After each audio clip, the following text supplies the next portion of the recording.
ನಮಸ್ಕಾರ, ತಮ್ಮೆಲ್ಲರಿಗೂ ಸಾಯಿ ಕಿಚನ್ಗೆ ಸ್ವಾಗತ. ಈಗ ರಾತ್ರಿಯ ಉಳಿದಿದ್ದ ಅನ್ನ ವೇಸ್ಟ್ ಮಾಡದೆ ನಾವು ಹೇಗೆ ಮಾಡ್ಕೊಂಡು ಬ್ರೇಕ್ಫಾಸ್ಟ್ ಮಾಡೋದಂತ ತಿಳ್ಕೊಳ್ಳೋಣ ಬರ್ರಿ. ಅದಕ್ಕೆ ನಾನು ಕೊತ್ತಂಬರಿ ತೊಗೊಂಡಿದ್ದೀನಿ, ಮತ್ತು ಪುದೀನ, ಮತ್ತು ಕರಿಬೇವು, ಮತ್ತು ಹಸಿಮೆಣಸಿನ್ಕಾಯಿ ತೊಗೊಂಡಿದ್ದೀನಿ. ಒಗ್ಗರಣೆ ಹಾಕಲಿಕ್ಕೆ ಸ್ವಲ್ಪ ಜೀರಿಗೆ, ಗೋಡಂಬಿ ಮತ್ತು ಈರುಳ್ಳಿ ತೊಗೊಂಡಿದ್ದೀನಿ. ಮತ್ತು ರಾತ್ರಿಯ ಉಳಿದ ಅನ್ನ ಇದು ತೊಗೊಂಡಿದ್ದೀನಿ. ಈಗ ನಾವು ಇದೆಲ್ಲ ಪುದೀನ, ಮೆಣಸಿನ್ಕಾಯಿ, ಕರಿಬೇವು ಮತ್ತು ಕೊತ್ತಂಬರಿ ಮಿಕ್ಸಿ ಮಾಡ್ಕೊಳ್ಳೋಣ. ಅದರಲ್ಲಿ ಹಾಕ್ತೀನಿ ನಾನೀಗ ಮಿಕ್ಸರ್ ಬಾಣಲಿಯಲ್ಲಿ.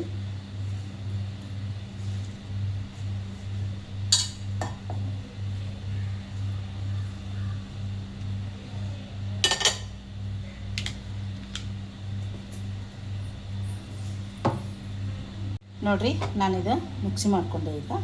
ಈಗಿದು ಅನ್ನ ಒಗ್ಗರಣೆ ಹಾಕೋಣ. ಈಗ ಇದಕ್ಕೆ ಒಗ್ಗರಣೆ ಹಾಕಲಿಕ್ಕೆ ಎಣ್ಣೆ ಹಾಕೋಣ.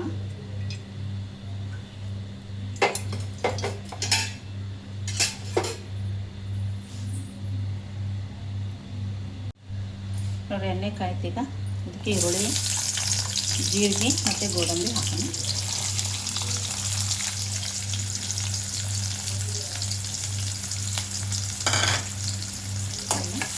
ಮಿಕ್ಸ್ ಮಾಡೋಣ. ಈಗ ಇದು ಕರಿಬೇವು ಮತ್ತು ಕೊತ್ತಂಬರಿ, ಪುದೀನ, ಮೆಣಸಿನ್ಕಾಯಿ ಎಲ್ಲ ಮಿಕ್ಸ್ ಮಾಡ್ಕೊಂಡಿದ್ವಲ್ಲ, ಅದು ಹಾಕೋಣ. ಇದು ಇವೆಲ್ಲ ಮತ್ತು ಮಿಕ್ಸ್ ಮಾಡೋಣ. ಇದು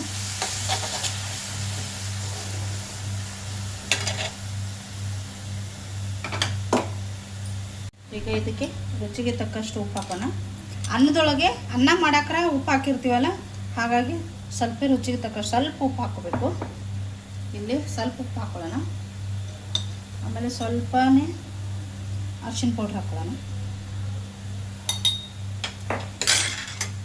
ಮತ್ತು ಮಿಕ್ಸ್ ಮಾಡೋಣ ಎಲ್ಲ.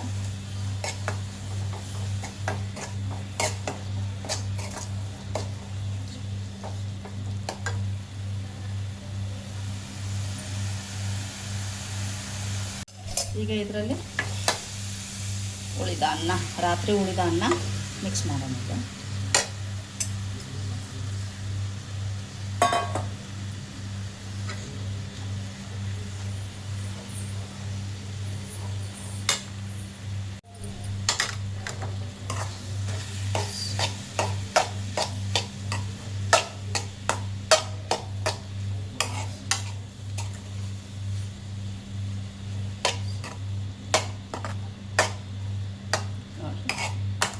ನಾವು ವಿಡಿಯೋ ಇಷ್ಟ ಆದರೆ ಶೇರ್ ಮಾಡಿರಿ, ಕಮೆಂಟ್ ಮಾಡಿರಿ, ಸಬ್ಸ್ಕ್ರೈಬ್ ಮಾಡಿರಿ, ಒಂದು ಲೈಕ್ ಕೊಡಿರಿ.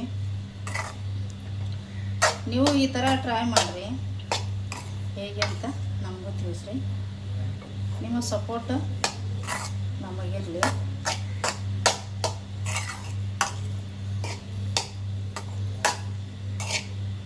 ನೋಡಿರಿ, ರೈಸ್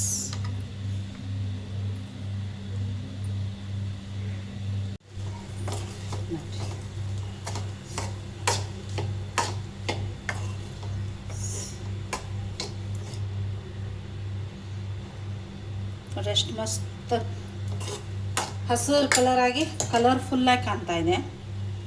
ನೋಡಿರಿ, ಸೂಪರಾಗಿ ಕಾಣ್ತೈತಿ.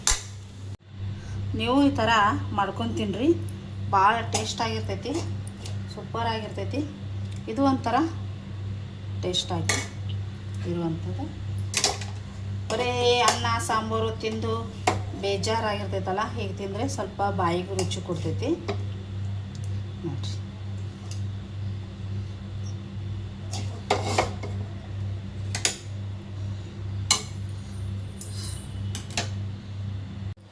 ನೋಡಿರಿ ಹೇಗೆ ಆಗಿತ್ತು, ಸೂಪರ್ ಆಗಿರ್ತೈತಿ. ನೀವು ಒಂದ್ಸಲ ಟ್ರೈ ಮಾಡಿರಿ. Thank you for watching. ಮತ್ತೆ ಒಳ್ಳೆಯ ರೆಸಿಪಿಯೊಂದಿಗೆ ಮತ್ತೆ ಸಿಗೋಣ. ನಮಸ್ಕಾರ.